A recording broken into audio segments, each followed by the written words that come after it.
കല്ലു മുറിയൊക്കെ നോക്കി. കല്ലുവിന്റെ പഴയ മുറിയുടെ ഇരട്ടി വലിപ്പമുള്ള മുറിയാണ്. നല്ല വൃത്തിയുണ്ട്. ടേബിളും അലമാരയും ഒക്കെ ഉണ്ട്. പഴമ നിലനിർത്തിക്കൊണ്ട് തന്നെ നിർമ്മിച്ച മുറിയാണെന്ന് തോന്നുന്നു. ചേച്ചി! കല്ലു ബാഗും പിടിച്ച് വാതിലിന്റെ സൈഡിൽ ചുറ്റും നോക്കി നിൽക്കുമ്പോഴാണ് ശ്രീ വിളിച്ചത്. കല്ലു അവളെ തിരിഞ്ഞു നോക്കി. ചേച്ചി എന്താ ഇങ്ങനെ നിൽക്കുന്നത്? മുറി ഇഷ്ടായില്ലേ? അവളുടെ ബാഗും പിടിച്ചുള്ള നിൽപ്പ് കണ്ടാണ് ചോദിച്ചത്. അയ്യോ, മുറിയൊക്കെ ഇഷ്ടായി. ഞാനെന്തോ ആലോചിച്ചു നിന്നുപോയതാ, കല്ലു ചെറുചിരിയോടെ പറഞ്ഞു. ചേച്ചി വാ. ഞാൻ ശ്രീലക്ഷ്മി, ഇവിടുത്തെ ഏറ്റവും ഇളയ ആളുടെ മോളാ. +2 പഠിക്കുക, ശ്രീ പറഞ്ഞു. എൻ്റെ പേര് കൺമയി മാധവ്, ഡിഗ്രി ഫസ്റ്റ് ഇയർ. ബാക്കിയൊന്നും പറയണ്ടല്ലോ അല്ലേ? അവൾ ചെറുചിരിയോടെ പറഞ്ഞു. ഇവിടെ ഇനിയും പരിചയപ്പെടാൻ ഒരുപാട് പേരുണ്ട്. എല്ലാവരെയും പറഞ്ഞു തരാം കേട്ടോ. ഞാൻ അകത്തേക്ക് വന്നോട്ടെ? വാതുക്കൽ നിന്നായിരുന്നു ചോദ്യം. കല്ലുവും ശ്രീയും നോക്കിയപ്പോൾ ഗായത്രി ആയിരുന്നു. കല്ലുവിന് മുറിയൊക്കെ ഇഷ്ടമായോ? ഗായത്രി അടുത്തേക്ക് വന്ന് ചോദിച്ചു. ഇഷ്ടായി. ഞാൻ ഗായത്രി, നിന്റെ കൊച്ചച്ഛൻ്റെയും കുഞ്ഞമ്മയുടെയും മൂത്ത പുത്രി. ഇവിടെ അടുത്ത് ഒരു സ്കൂളിൽ ടീച്ചറാണ്, ഗായു ചിരിയോടെ പറഞ്ഞു. ഞാൻ നിങ്ങളെ എന്താ വിളിക്കേണ്ടത്? എന്നെ ഗായുന്നോ ചേച്ചിന്നോ വിളിച്ചോ. ദാ ഈ കുരുപ്പിനെ എല്ലാവരും ശ്രീ എന്നാ വിളിക്കുന്നത്. ഇനി എനിക്കൊരു അനിയനുണ്ട്, അവനെ ഇവിടെ എല്ലാവരും ദേവ എന്നാ വിളിക്കുന്നേ. നീയും അങ്ങനെ വിളിച്ചോ.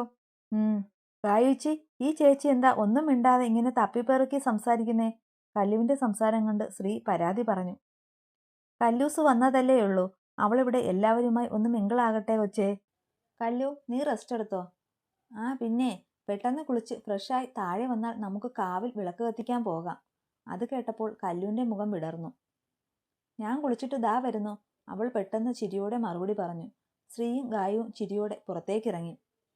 കല്ലു പെട്ടെന്ന് ഫോണെടുത്ത് ആദിയെ വിളിച്ചു. ആദി! കോൾ എടുത്തിട്ട് ഒന്നും മിണ്ടാതെ ഇരിക്കുന്നത് കൊണ്ട് കല്ലു സംശയത്തിൽ വിളിച്ചു. ആദി അല്ലടാ, ഞാൻ രുദ്രനാ. അവൾ കുളിക്കുക. ഓ, രുദ്രേട്ടനായിരുന്നോ? അവളോട് ഇറങ്ങുമ്പോൾ എന്നെ വിളിക്കാൻ പറയണേ, അത്യാവശ്യമാണേ.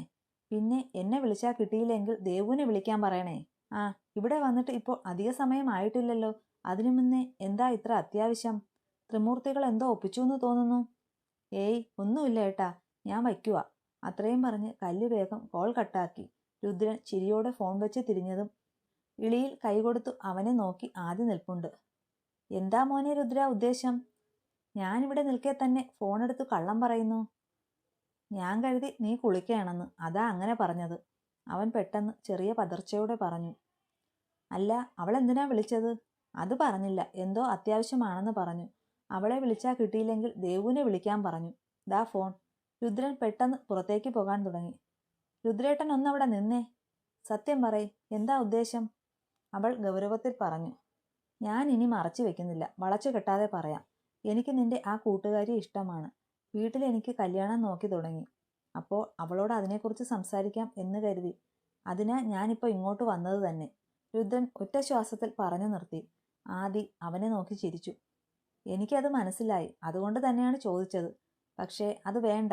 അവൾക്കിപ്പോൾ കല്യാണത്തെക്കുറിച്ചോ കുടുംബം, കുട്ടി അങ്ങനെ ഒന്നിനെക്കുറിച്ചോ ആലോചന പോലുമില്ല. അവൾക്കൊരു ലക്ഷ്യമുണ്ട്. പിന്നെ ഞാനിവിടെ നന്ദേട്ടന് വേണ്ടി അവളോട് ഒരിക്കൽ കാര്യമായി സംസാരിച്ചപ്പോൾ അവൾ എന്നോട് പറഞ്ഞ ഒരു മറുപടി ഉണ്ട്. അവളുടെ അജിയേട്ടനെ പോലെ രുദ്രേട്ടനെ പോലെയാണ് അവൾക്ക് നന്ദേട്ടനെന്ന്. അതിനർത്ഥം എന്താ? അവളൊരു സഹോദരന്റെ സ്ഥാനത്താണ് ഏട്ടനെ കാണുന്നത്. അപ്പോൾ പിന്നെ അവളോട് ഇപ്പോൾ ഒരു പ്രപ്പോസലായിട്ട് ഏട്ടൻ പോയാൽ ചിലപ്പോൾ പഴയ പോലെ കല്ലു ഒന്ന് മിണ്ടിയെന്നു കൂടി വരില്ല. രുദ്രൻ നിരാശയോടെ ആദിയെ നോക്കി. വേണ്ട രുദ്രേട്ടാ, നമുക്ക് വേറെ ഒരു സുന്ദരി പെണ്ണിനെ നോക്കാം. എന്നുവെച്ച് ദേവുവിനെ നോക്കണ്ട. അത് ഓൾറെഡി ഒരുത്തൻ ബുക്ക് ചെയ്തു, ആദി ചിരിയോടെ പറഞ്ഞു. രുദ്രൻ വെറുതെ ഒന്ന് ചിരിക്കുക മാത്രം ചെയ്തു. അപ്പോൾ ഇനി നീ അവിടുന്നാകില്ലേ കോളേജിൽ വരുന്നതൊക്കെ? ഇവിടെ നിന്ന് ഒരുപാട് ദൂരമുണ്ട്. ബസ്സൊക്കെ എങ്ങനെയാണോ എന്തോ. നാളെ ഇനി വരാൻ പറ്റുമോ എന്തോ. അല്ലടി, അമ്മ എന്താ പെട്ടെന്ന് അങ്ങോട്ട് പോയതെന്നൊന്നും നിന്നോട് പറഞ്ഞില്ലേ? ഇല്ല, അമ്മയോട് ചോദിച്ചപ്പോൾ ഭയങ്കര ദേഷ്യം. പിന്നെ അമ്മ എൻ്റെ ദോഷത്തിന് വേണ്ടി ഒന്നും ചെയ്യില്ലല്ലോ. ഇനിയെല്ലാം അറിയാൻ ഒറ്റ വഴിയേ ഉള്ളൂ, അജുവേട്ടനെ വിളിക്കണം. പക്ഷേ ഇപ്പോൾ പറ്റില്ല. ഞാൻ ഇവിടെ അടുത്ത് കാവ് കാണാൻ പോവുക. രാത്രി വിളിച്ചു കാര്യങ്ങൾ തിരക്കാം. ശരിയിടാ, നീ ഹാപ്പിയായിട്ടിരിക്ക്. ഒരു കണക്കിന് അമ്മയ്ക്ക് ഇങ്ങനൊരു ബുദ്ധി ഉദിച്ചത് നന്നായി എന്നേ ഞാൻ പറയൂ. ആ കള്ളക്കിളവിയുടെയും ആ കടുവയുടെയും ശല്യം കാണില്ലല്ലോ. ദേവു! കല്ലു ശാസനയോടെ വിളിച്ചു. ചുമ്മാ അല്ലടി കോപ്പേ നീ ഇങ്ങനെ. ദേവു ദേഷ്യത്തിൽ അതും പറഞ്ഞ് ഫോൺ വെച്ചു. കല്ലു പിന്നെ പെട്ടെന്ന് തന്നെ കുളിച്ചു റെഡിയായി പുറത്തേക്കിറങ്ങി. തൃച്ചംബകം മുറ്റത്ത് ബുള്ളറ്റിന്റെ ശബ്ദം കേട്ടതും അത് കേൾക്കാൻ കാത്തിരുന്നതുപോലെ ത്രിമൂർത്തികൾ വന്നു. ലല്ലു ഹെൽമറ്റ് മാറ്റി വരാന്തയിലേക്ക് ഒന്ന് നോക്കി. പണ്ട് അവർക്കൊപ്പം തനി തന്നെ നോക്കി നിറഞ്ഞ ചിരിയോടെ നിൽപ്പുണ്ടായിരുന്നു. പക്ഷേ ഇന്നവിടം ശൂന്യമാണ്. ലല്ലു ബാഗുമായി അവരുടെ അടുത്തേക്ക് നടന്നു. അപ്പോഴേക്കും മൂന്നും കൂടെ അവനെ ചുറ്റിപ്പിടിച്ച് കരയാൻ തുടങ്ങി. ലല്ലു അവരെ ചേർത്ത് പിടിച്ചു.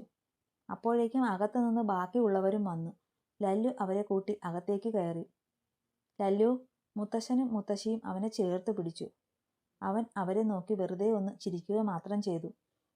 ലല്ലു, സച്ചി അവന്റെ തോളിൽ കൈവച്ചു. ലല്ലു ദേഷ്യത്തിലൊന്ന് നോക്കി. തന്നെ ഇനി എന്റെ മുന്നിൽ കണ്ടാൽ, അച്ഛനാണെന്ന് പറഞ്ഞ് എന്റെ അടുത്തേക്ക് വന്നാൽ, പണ്ട് നിങ്ങൾ കണ്ട ലല്ലു അല്ല, ACP ത്രിലോകാണ് ഇപ്പോൾ നിങ്ങളുടെ മുന്നിൽ നിൽക്കുന്നത്. സച്ചിയെ നോക്കി ദേഷ്യത്തിൽ പറഞ്ഞു അവൻ അകത്തേക്ക് കയറിപ്പോയി. ലല്ലുവിന്റെ അമ്മ അവന്റെ അടുത്തേക്ക് ഓടി വന്നു. ലല്ലു, നിനക്ക് എന്നോട് ദേഷ്യമാണോ? എനിക്ക് നിങ്ങളോടല്ല, എന്നോടാണ് ദേഷ്യം. താലി കെട്ടിയ പെണ്ണിനെ നോക്കാൻ കഴിവില്ലാത്ത ഒരുത്തന്റെ ദേഷ്യമാണ്. ലല്ലു മുറിയിലേക്ക് പോയി. മുറി തുറന്നതും അവന് തനുവിന്റെ ഗന്ധം അറിയാൻ സാധിച്ചു. ലല്ലു, വേണ്ട കേട്ടോ, ദേ കളിക്കല്ലേ ലല്ലു, എനിക്ക് പേടിയാ. ലല്ലു, എന്നെ താഴെ ഇറക്ക് ലല്ലു. ലല്ലു, അവളുടെ ശബ്ദം അവന്റെ കാതിൽ മുഴങ്ങും പോലെ തോന്നി. ലല്ലു കണ്ണുകൾ മുറുകെ അടച്ചു. ഏട്ടാ, പെട്ടെന്ന് രുക്കുവിന്റെ വിളി കേട്ട് അവൻ തിരിഞ്ഞു നോക്കി. എന്താ മോളെ? ഏട്ടൻ ഫ്രഷായിട്ട് വാ, നമുക്ക് കഴിക്കാം. വരാം മോളെ, മോള് പോയി എടുത്തു വെക്ക്, ലല്ലു ചെറു ചിരിയോടെ പറഞ്ഞു. രുക്കു താഴേക്ക് പോയതും ലല്ലു വാതിലടച്ച് ബെഡിലേക്ക് വന്നു കിടന്നു. കണ്ണടയ്ക്കുമ്പോൾ മുന്നിൽ നിറഞ്ഞ ചിരിയോടെ നിൽക്കുന്ന തനുവിന്റെ രൂപം തെളിഞ്ഞു വന്നു. എന്തിനാ തനു നീ എന്നെ വിട്ടുപോയത്? നിന്റെ ഈ ലല്ലു വിചാരിച്ചാൽ നികത്താൻ പറ്റാത്തതായിരുന്നോ ആ 5 കോടി? നമ്മുടെ കുഞ്ഞിനെ കൂടെ നീ കൊണ്ടുപോയില്ലേടി? എന്നെ മാത്രം എന്തിനാടി ഇങ്ങനെ ഒറ്റയ്ക്കാക്കിയത്? ലല്ലു അവളുടെ ഫോട്ടോയിലേക്ക് നോക്കി ചോദിച്ചു. ലല്ലുവിന്റെ കണ്ണ് നിറഞ്ഞു വന്നു. അവൻ എണീറ്റ് കുളിക്കാൻ കയറി. ലല്ലു ഫ്രഷായി കഴിക്കാനായി താഴെ വന്നപ്പോൾ എല്ലാവരും ഇരിപ്പുണ്ട്. അവൻ ആരെയും ശ്രദ്ധിക്കാതെ അവിടെ പോയി ഇരുന്നു. അവന് അമ്മ ഭക്ഷണം വിളമ്പാൻ തുടങ്ങിയതും അവൻ തടഞ്ഞു. മുത്തശ്ശി, എനിക്ക് വിളമ്പിത്തരാൻ പറ്റുമോ? അവന്റെ അലർച്ച കേട്ട് എല്ലാവരും ഒന്ന് ഞെട്ടി. മുത്തശ്ശി വേഗം അവന് വിളമ്പിക്കൊടുത്തു. രുക്കുവും മാളവും മാലുവും ഒക്കെ ഓരോന്ന് അവനോട് ചോദിക്കുകയും പറയുകയും ചെയ്തു. അവൻ അതിനൊക്കെ മറുപടി പറഞ്ഞു. അവരോട് മാത്രം അവൻ ഒരു പിണക്കവുമില്ലാതെ സംസാരിച്ചു. അത് തന്നെ അവർക്ക് ചെറിയ ഒരു ആശ്വാസമായിരുന്നു. സച്ചിക്ക് എന്തോ അതൊക്കെ കണ്ടിരിക്കാൻ തോന്നിയില്ല. എണീറ്റ് പോയി കഴിപ്പ് മതിയാക്കി. ലല്ലു അത് കണ്ടെങ്കിലും മൈൻഡ് ആക്കാൻ പോയില്ല. അവൻ കഴിച്ചു കഴിഞ്ഞ് ത്രിമൂർത്തികൾക്കൊപ്പം ഇരുന്ന് ഓരോന്നൊക്കെ സംസാരിച്ചു. പിന്നെ എണീറ്റ് മുറിയിലേക്ക് പോയി. കുളിച്ച് തലയിൽ ഈറൻ തോർത്ത് ചുറ്റി ഒരു മഞ്ഞയും പച്ചയും കലർന്ന ദാവണിയും അണിഞ്ഞ് കല്ലു താഴേക്ക് ഇറങ്ങി വന്നത്. മുഖത്ത് ചായങ്ങളൊന്നുമില്ലാതെ തന്നെ അവളുടെ മുഖത്ത് ഒരു വല്ലാത്ത ഭംഗിയുണ്ടായിരുന്നു. ഇറങ്ങി വരുന്ന കല്ലുവിനെ കണ്ട് എല്ലാവരും നിറഞ്ഞ ചിരിയോടെ നോക്കി. ചേച്ചിയെ കാണാൻ ദേവതയെ പോലെയുണ്ട്, എന്തൊരു ഭംഗിയാ, കല്ലുവിന്റെ കവിളിൽ തലോടി ശ്രീ പറഞ്ഞു. അവളൊരു പട്ടുപാവാടയാണ് ശ്രീയുടെ വേഷം. പിന്നാലെ ഗായുവും വന്നു. ആഹാ, താനും ഈ ദാവണി തന്നെയാണോ? ഗായത്രിയും അതേ വേഷമായിരുന്നു. ഈറൻ തോർത്തോടെയാണ് വന്നത്. അല്ല, 3 പേരും കൂടെ സന്ധ്യാസമയത്ത് എങ്ങോട്ടാ? അച്ചാച്ചൻ ചോദിച്ചു. കാവിൽ വിളക്ക് വെക്കേണ്ടേ അച്ചാച്ച, ഇന്ന് പൗർണമിയല്ലേ? ഗായു പറഞ്ഞു. ഓ, ഞാനത് മറന്നു. കുട്ടിക്ക് നല്ല ഓർമ്മയുണ്ട്. പോയിട്ട് അധികം വൈകാതെ വരണം. 3ഉം തലയാട്ടിക്കൊണ്ട് ഇറങ്ങി. ദേവ ഇതുവരെ വന്നില്ലല്ലോ, സുലു പറഞ്ഞു. അവൻ ഇന്നെന്തോ അത്യാവശ്യമുണ്ട്, വരാൻ കുറച്ച് വൈകുമെന്ന് പറഞ്ഞു ഗായുവിനെ നേരത്തെ വിളിച്ചു. മകേഷ് പറഞ്ഞു. അല്ല ചേട്ടത്തി, എന്താ ഇങ്ങനെ ഇരിക്കുന്നേ? പഴയതൊക്കെ മറക്ക ചേട്ടത്തി, മായ ജാനകിയുടെ അടുത്തേക്ക് ഇരുന്നു പറഞ്ഞു. അച്ഛാ, ഇവിടുന്ന് രാവിലെ അങ്ങോട്ടേക്ക് ബസ്സൊക്കെ ഉണ്ടോ? എന്തിനാ മോളെ ബസ്സൊക്കെ? അല്ല അച്ഛാ, മോൾക്ക് കോളേജിൽ പോകാൻ, ജാനകി പറഞ്ഞു. അതിനെന്തിനാ ബസ്? ഇവിടെ കാറുണ്ടല്ലോ, മോൾ അതിൽ പോയി വരട്ടെ. പിന്നെ അത് ബുദ്ധിമുട്ടാണെങ്കിൽ സൂര്യ ആ കോളേജിൽ തന്നെയല്ലേ, 2 പേരും ഒരുമിച്ച് പോയി വരട്ടെ. ജാനകി തലയാട്ടി. ഏട്ടത്തി വാ, നമുക്ക് ചായക്കുള്ളത് തയ്യാറാക്കാം. ഏട്ടത്തി അല്ലെങ്കിൽ ഇങ്ങനെ ഒതുങ്ങി ഒതുങ്ങി ഇവിടെ നിൽക്കും. മായ അതും പറഞ്ഞ് അവളെ കൂട്ടിപ്പോയി. അച്ഛാ, കല്ലുമോൾക്ക് ഡ്രൈവിംഗ് അറിയാമെങ്കിൽ ഒരു സ്കൂട്ടി എടുത്ത് കൊടുക്കുന്നതായിരിക്കും നല്ലത്. മോള് വരട്ടെ മഹി, ചോദിച്ച് തീരുമാനിക്കാം. ഹായ്, എന്ത് രസാ ഇവിടെ കാണാൻ. ദേ നോക്കിയേ കുളം. ലല്ലു വേഗം കുളത്തിന്റെ അടുത്തേക്ക് പോയി. അവളുടെ സന്തോഷത്തോടെയുള്ള ഓട്ടം കണ്ട് ശ്രീയും ഗായും ചിരിച്ചു. കൊച്ചു കുട്ടിയുടെ കൗതുകമായിരുന്നു അവളുടെ കണ്ണിൽ. ശ്രീ, കല്ലുവിനെ ശ്രദ്ധിക്ക്, ഞാൻ വിളക്ക് കൊളുത്തട്ടെ, ഗായു പറഞ്ഞു. ചേച്ചി എന്താ കുളമൊക്കെ ആദ്യമായി കാണുന്ന പോലെ? ശ്രീ അടുത്തേക്ക് വന്ന് ചോദിച്ചു. അവിടെയും കുളം തോട് ഒക്കെയുണ്ട്. ഒന്നും കാണാൻ പോവാൻ അച്ഛൻ സമ്മതിക്കില്ല. അറിയാതെ പോയി കണ്ടു ഒരിക്കൽ, അന്ന് നിറയെ തല്ലി. അതോടെ അത് നിർത്തി. എനിക്ക് കുളമൊക്കെ ഭയങ്കര ഇഷ്ടാ, കല്ലു പറഞ്ഞു. ആണോ? എന്നാ ഒരു കാര്യം പറയട്ടെ, നമ്മുടെ തറവാട്ടിൽ എല്ലാവരും കുളത്തിൽ പോയി ഇടയ്ക്ക് കുളിക്കാറുണ്ട്. ഇവിടെയല്ല, നമ്മുടെ തറവാട്ടിലെ തൊടിയിൽ കുളമുണ്ട്. നാളെ നമുക്ക് അവിടെ പോയി കുളിക്കാം. ശ്രീ പറഞ്ഞത് കേട്ട് കല്ലുവിൻ്റെ കണ്ണുകൾ വിടർന്നു. ശരിക്കും സത്യാണോ? കല്ലു വിശ്വാസം വരാത്ത പോലെ ചോദിച്ചു. സത്യം. വാ ചേച്ചി, വിളക്ക് കൊളുത്തി കഴിഞ്ഞു, നമുക്ക് തൊഴുതിട്ട് പോകാം. ഇവിടെ അധികം നിൽക്കാൻ പാടില്ല. ശ്രീ പറഞ്ഞതും കല്ലു അവളുടെ കയ്യിൽ പിടിച്ചു പോയി തൊഴുതു പ്രാർത്ഥിച്ചു.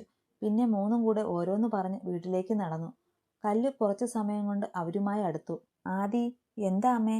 ദേ, ഈ ഇലയുടെ കൊണ്ട് അജുവിന് കൊടുത്തിട്ടു വാ. എനിക്കെങ്ങും വയ്യ. അവിടെ ഇനി ഞാൻ പോകില്ല. എൻ്റെ കൊച്ചിനെ ഇവിടുന്ന് ഓടിക്കാൻ അവനും ഒരു കാരണമല്ലേ. ആദി, കാര്യമറിയാതെ വെറുതെ ഓരോന്ന് പറയരുത്. അവൻ്റെ അവസ്ഥ അവനേ അറിയൂ. നിനക്ക് പറ്റുമെങ്കിൽ കൊണ്ടു കൊടുക്ക്, ഇല്ലെങ്കിൽ വേണ്ട. അവൾക്ക് വയ്യെങ്കിൽ അമ്മ അവിടെ വെച്ചേക്കൂ. ഞാൻ ഈ ഫയലൊന്ന് നോക്കിയിട്ട് കൊണ്ടു കൊടുക്കാം. നന്ദൻ കുറച്ചു ദേഷ്യത്തിൽ പറഞ്ഞതും ആദി അവനെ നോക്കിയിട്ട് പാത്രമെടുത്ത് പുറത്തേക്ക് പോയി. അജുവേട്ടാ, അജുവേട്ടാ, ആദി മുറ്റത്ത് നിന്ന് നീട്ടി വിളിച്ചു.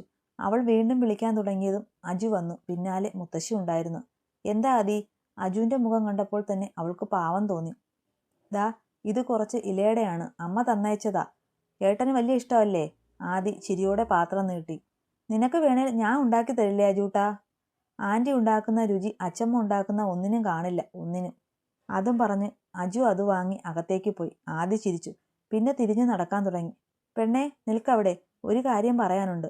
ആദിക്ക് മനസ്സിലായി എന്തോ കുനിഷ്ടാണെന്ന്. എന്താ? ആൺപിള്ളേരുള്ള വീട്ടിൽ ഇങ്ങനെ കയറി വരുന്നത് ശരിയല്ല. പിന്നെ ഇതുപോലെ കുട്ടി നിക്കറുമിട്ട് ഇവിടേക്ക് വരരുത്. ഇനി അവന് എന്തെങ്കിലും വേണമെങ്കിൽ ഞാനുണ്ട് ഉണ്ടാക്കി കൊടുക്കാൻ. വലിയ കാര്യത്തിൽ മുത്തശ്ശി പറഞ്ഞു. ആദി അവസരം കിട്ടിയ സന്തോഷത്തിലായിരുന്നു. ദേ പറട്ടക്കിളവി, നിങ്ങളോട് 2 വർത്തമാനം പറയാൻ ഞാൻ നോക്കിയിരുന്നതായിരുന്നു. ആൺപിള്ളേരുള്ള വീടോ? എൻ്റെ വീട്ടിലുമുണ്ട് ഒരേട്ടൻ.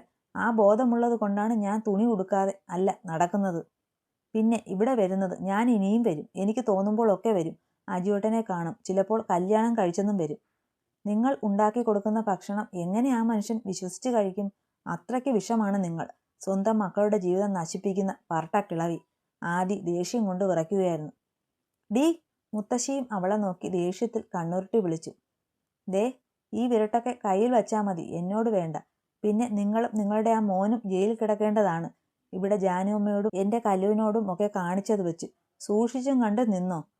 അവളെ കൊണ്ട് ഞാൻ വേണേൽ ഒരു പരാതി കൊടുപ്പിച്ച് കയറ്റി ഇറക്കും സ്റ്റേഷനിൽ. എൻ്റെ ഏട്ടനാണെങ്കിൽ SI കൂടെയാണ്.